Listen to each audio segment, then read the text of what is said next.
From the Historyogi Podcast, this is Dave. Singapore Press Holdings recently announced major structural changes to its media business, which has suffered losses for many years. Today, we speak to Professor Cherian George, a media scholar from Hong Kong Baptist University School of Communication, on the history of Singapore's media regulation, the application of calibrated coercion by the state, whether social media can ever be a true replacement, and the price Singaporeans have to pay for the state's media policies. Okay, thanks very much, Prof. George, for joining me today. You've written before about the radical past of Asian media. What was Singapore's media like in the 1950s and 1960s?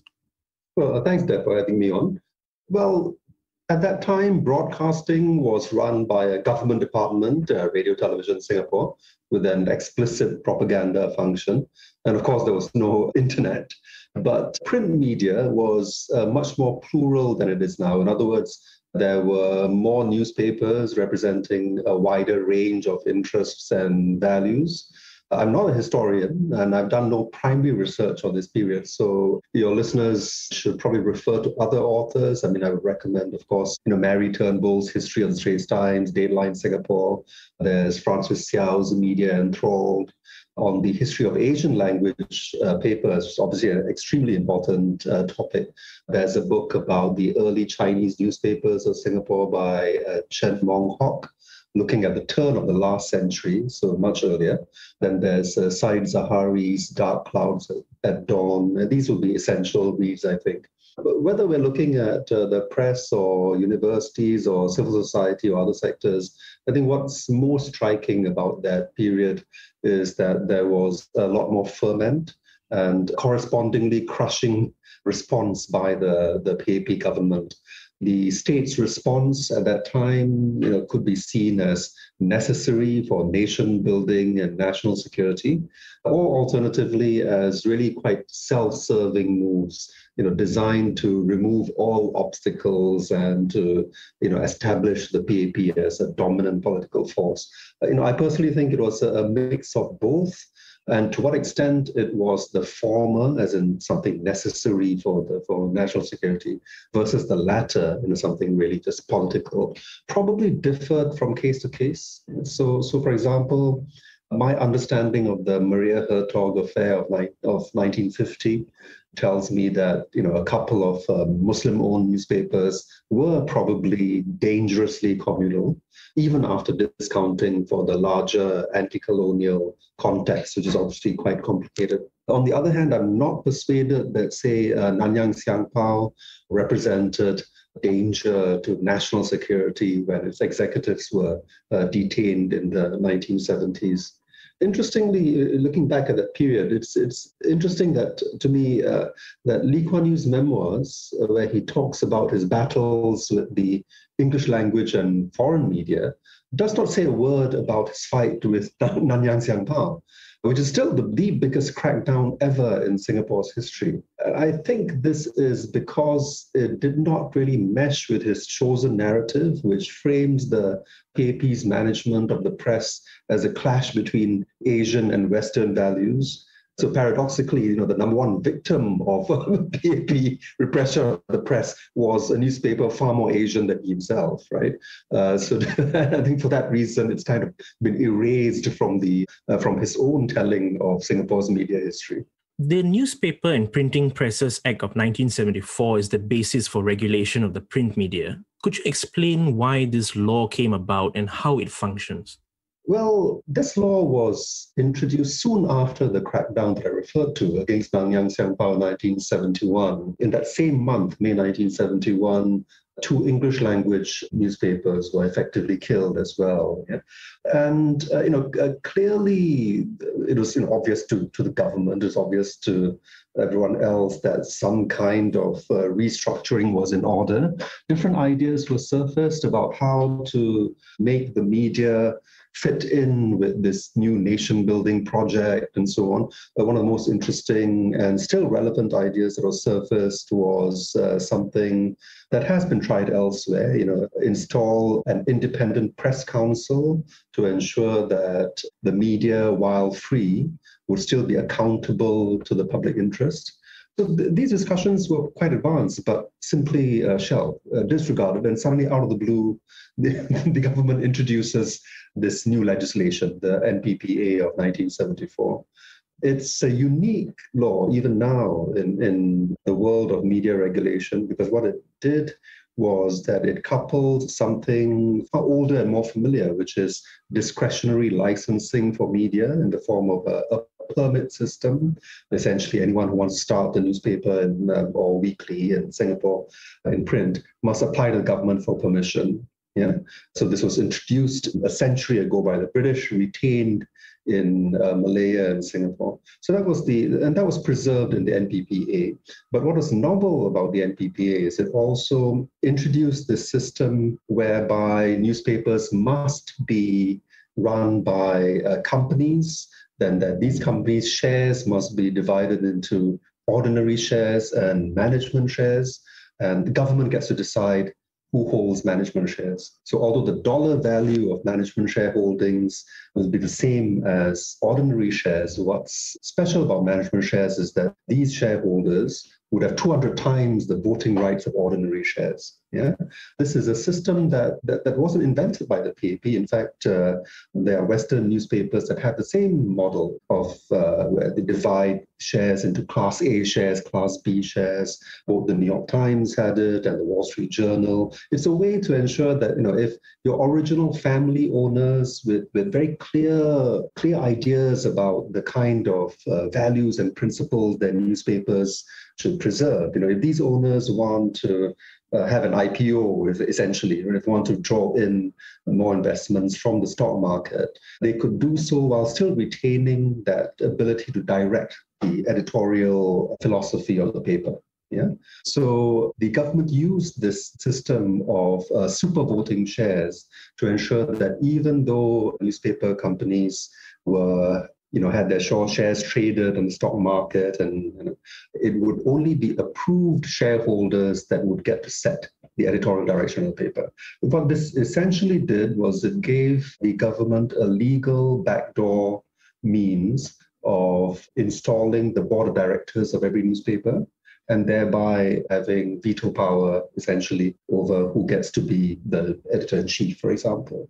And so this was quite ingenious, because what it meant was that the kind of crackdown we witnessed in 1971 would no longer be required, because newspapers would not find themselves in that kind of conflict or trouble with the government. Things would be handled behind closed doors. It would essentially institutionalize a system of self-censorship, where, with the right people in charge as chairman, CEO, editor-in-chief of newspapers, any differences would be managed behind closed doors. And it would be a much calmer and less confrontational media landscape, which I think was what Lee Kuan Yew was aiming for. He could have, if he was a less intelligent and authoritarian leader, he could have done it the way most other authoritarian leaders, which is just to continue with these cycles of repression, right?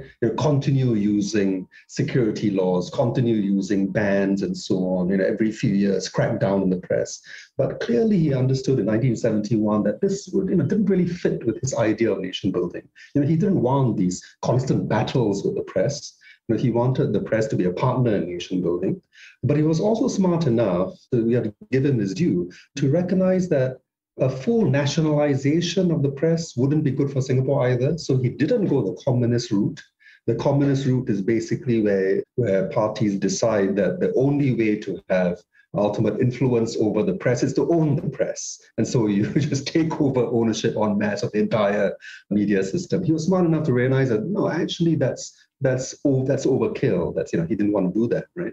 So the NPPA enabled the government and continues to enable the government to have a system whereby The press can still be run, commercially as a private, independent enterprise, but still within very close supervision by the elected government. You've described the legal aspects of media control, but you've also characterized the government's strategy in handling the media as, quote, calibrated coercion. What is unique about this approach? I would say it's not, the principle is not unique. The application has been uniquely effective in Singapore. The reason why I say the principle is not unique is that whether you look at, social theorists, or whether you look at how other governments manage dissent, it's quite clear that there is a strong understanding, both among theorists as well as smarter authoritarian governments, that maximum repression is not optimal repression. Right?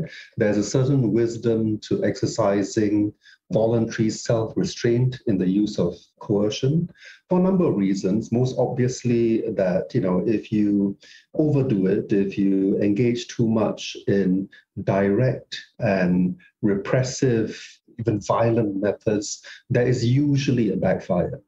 Right? It helps your opponents mobilize resistance and opposition simply because the state's methods are just so morally reprehensible. There are other backfire effects that overdoing coercion has, because if you rule purely by fear and violence, even your own people are not going to tell you the truth. So you end up with what political scientists call a dictator's dilemma. That if you close off discussion, you close off the flow of information because you don't want the general public to misbehave, you end up even depriving yourself of important information. And so the state itself becomes a victim of its own censorship. Nobody wants to tell you the truth. So you have no idea about, that there might be corrupt officials in your, that's giving you a bad name. There might be industries that are failing and so on. By the time you find out, it's too late. The system has collapsed. Yeah. So for a number of reasons, we see quite clearly that authoritarian regimes from China to Turkey to even the former Soviet Empire would try to move from a system of more totalitarian control to a system of carrots and sticks. Use economic inducements, for example, rather than the threat of violence to tame the media, as well as other sectors of society. So the idea is not unique. It's been observed increasingly by media freedom monitors over the last 10 years. Scholars of China as well have observed this more lately. I would say that, Singapore was just an earlier case, which is why as a student of Singapore, I was among the early scholars who theorized this because it was so obvious in the Singapore case. Singapore has been, I think, extremely good at this strategy for a couple of reasons. One of which, of course, is that, Lee Kuan Yew was brilliant, right? Far ahead, in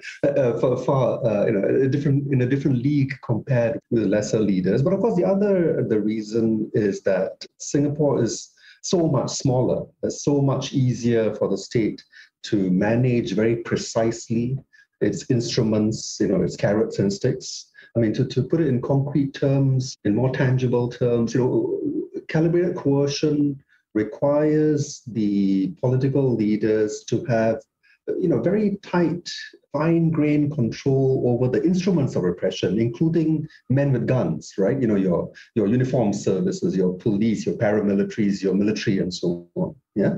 If they start misbehaving, then the system doesn't work so well, right? So typically what happens in many large countries is that even if the top leaders understand the value of calibrated coercion, they find it difficult to implement. Right? It's difficult to make sure that your commanders, your police commanders, your armed forces commanders in distant provinces don't overuse repression, don't just beat up troublemakers for no reason and so on. Right? Whereas in Singapore, where you have very tight civilian control over the uniformed services, that already gives the Singapore government far greater capacity to engage in this than most. I'll give you a very simple illustration that your listeners can Google and find the relevant YouTube videos. If you look at the YouTube videos recording how the Singapore police dealt with Chee Soon Juan's civil disobedience campaigns, more than 10 years ago, right?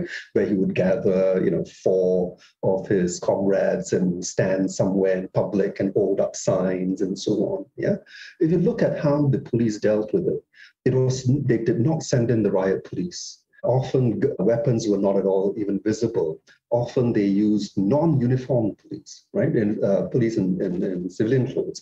Often the police personnel who were sent in were smaller in size than the opposition leaders. Sometimes it would be a female police officer leading away Chee Soon Juan.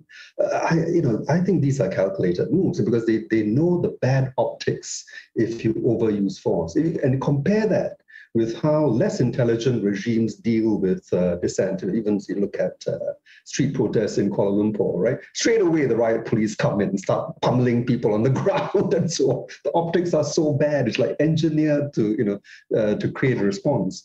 So, whereas when the Singapore government does it, you find that citizens will look at it. Many of them will not feel outraged at the government's handling of it. It all looks very civilized. The government prefers to fight its battles in court rather than in the streets. Yeah, so all these are illustrations of the government's, quite clever calibration of repression. Well, we now come to the present where SPH, which is the de facto monopoly for media in Singapore, has been in crisis for many years and recently announced that it's spinning off its media assets to a wholly owned not-for-profit subsidiary. The Guardian newspaper in the UK operates on a similar model. Do you think that this move is likely to improve SPH Media's fortunes?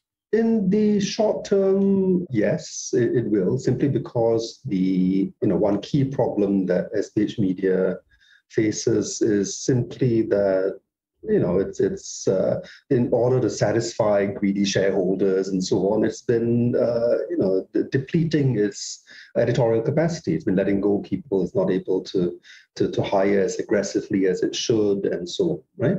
So number one, by decoupling the media from the stock market, it is going to change the calculations of executives, and we hope that the SPH Media then would be able to invest more in editorial capacity. And this is probably going to result in an improvement in quality by itself.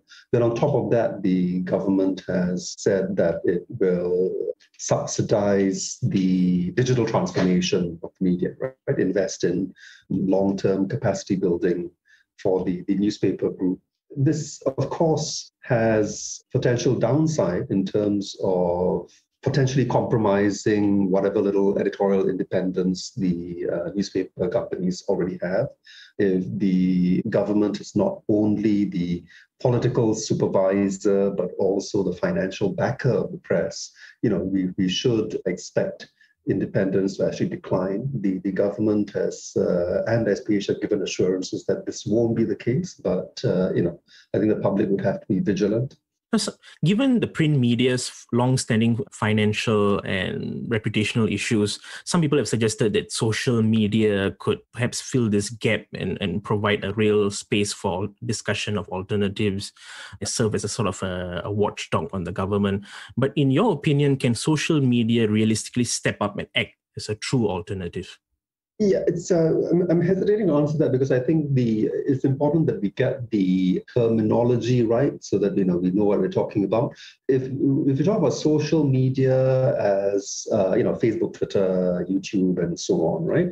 Largely user-generated content and so on. I don't think we should look at social media as the digital equivalent of print newspapers.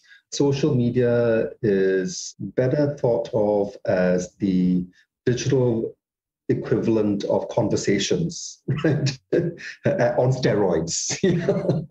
And so if you're thinking about the effect of social media, think about what it does to conversations, our ability to speak with one another and share with one another. If we're talking about journalism, then really we're talking about the evolution of newspapers and television into online media, some of which is distributed via social media, right? By social media platforms, but we're really talking about your .coms and your .orgs and so on. Technologically, in theory, yes, more independent online media should be an adequate substitute for your old print newspapers and TV stations. In practice, though, that is not happening, virtually anywhere in the world. And the reason is not technological. The reason is nothing to do with, viewer habits or reading habits. The reason is purely financial. That although audiences move from print and broadcasting online, the money has not followed. That's the simple truth of the matter. It has not followed for various reasons that probably don't have time to get into. But essentially, the old business model has broken. The old business model depended on what you might call a double bundling. It bundled news, which people may say they recognize as important, but most people are not really willing to pay for, right? It bundled news with other forms of media that people might be willing to pay for, whether it's sports or entertainment, the weather, and so on. So a newspaper, like a news bulletin, was or a news or a TV channel, was this wonderful thing where journalists could have their important journalism in their important news service cross-subsidized by more popular, but frankly socially not that valuable media activities, from your TV listings to whatever, weather and so on. So that was one bundle. And that in a sense was what one part of what kept journalism viable commercially. The other part of the bundle, of course, was the bundling of editorial content with advertising. So what the internet has done is it has disaggregated both of these bundles. If you want your sports news, you do not need to go to a general interest newspaper. Right? You can go to a sports app. You can go directly to the app created by your favorite club. Yeah. If you want a room to rent, you need not go to the Straits Times classified page. You can go to a dedicated website that carries classifieds for property listings and so on. So it's this unbundling and disaggregation of digital media that has completely shattered the business model that news media depended on for more than a century. Yeah. So despite the fact that in most cases, the audience for news has actually grown for news organizations. The money that they've been able to make from it has dramatically declined. So this is and the problem for and why this is so important for citizens to understand is that when money declines, it means you can invest far less in reporting or journalistic capacity. And this is, I'm afraid, is something that most citizens do not, certainly in Singapore, do not adequately grasp. Because the way they look at it, that look, everything that I need to know and discuss, I already get by my Facebook feed and by my favorite blogs and so on, right?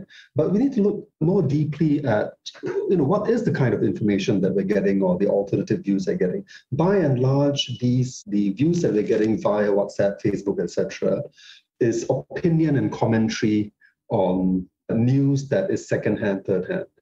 What we should be asking, and that certainly is not enough. I mean, that is good, but it's not enough, right? The question we should be asking is, look, what about all the boring and important things that are happening in our society every single day, right? Everything from, what our elected representatives saying in Parliament, to what is our town council doing with the money, how well are schools transitioning to home-based learning, right? Our world has become so complex, and just informing us about, in an independent way, about all these things that can affect us is not something that we can simply rely on, random bloggers for or commentators with some smart things to say on Facebook. No, these are full-time jobs. It can only be done by reporters whose full daytime job is precisely to go to these, and attend meetings, pour through, boring reports, do original reporting and research on all the things that matter to us. So that is exactly what's not happening. Yes, you have some smaller startups, whether it's Mothership or Online Citizen, but go and take a look. Are they actually, how much original reporting are they doing? They do a little bit of original reporting, but extremely selectively. Right? By and large, they depend on the reporting of conventional news media organizations, and then they have their own riff on it. Yeah, they comment on it. So there's a very long answer to your question. Basically, the answer is no. It is an absolute no. The existing online media do not adequately compensate for your big news media companies. So ultimately, in your opinion, what are the costs of Singapore's press model on Singaporeans and Singapore society as a whole? Yeah, I'm glad you put it that way, because so much of our discussions about media business models and so on refer to the cost to investors and so on. It is expressed in dollars and cents. But no, yeah, you're right that the cost is something more social. We have to look at the welfare of Singaporeans, not just of consumers, but as citizens, right? Are we adequately informing ourselves about our own society and the world in order to such that we as citizens can make good decisions, not just for ourselves, but also for other Singaporeans who occupy our island and for the larger world that we also affect, right? We can think of news media as a kind of an institutionalized sixth sense. They help us as citizens, as members of a community, to grasp things that we can't directly observe. The need for this kind of extension to our senses has surely increased, not decreased. If you think of how much more complex our world is now, our lives are now, compared with even 10, 20, 30 years, let alone 50 years ago, right? Think of all the things around us in the world that could affect ourselves and our families and our neighbors. And conversely, think of all the many ways, often unintended, that our actions, our consumption habits, our voting, etc., our speech can affect the lives of people around us and distant people as well. Yeah, how can we possibly do this job of basically living in a way that's responsible to ourselves and our fellow men if we're not well informed about these things? Any hindrance to this additional sense, the news media, any hindrance to it is going to make us less intelligent, less capable than we should be, right, to cope with a complex world. And that's the cost, right? As long as we have media that is excessively regulated by the government, as long as the government gets to decide which group of Singaporeans has a permit to launch a weekly or daily newspaper, the cost is that we are denying ourselves of better quality, more options for this, this sense-making tool that should be ours, if we want to do right by ourselves and our society.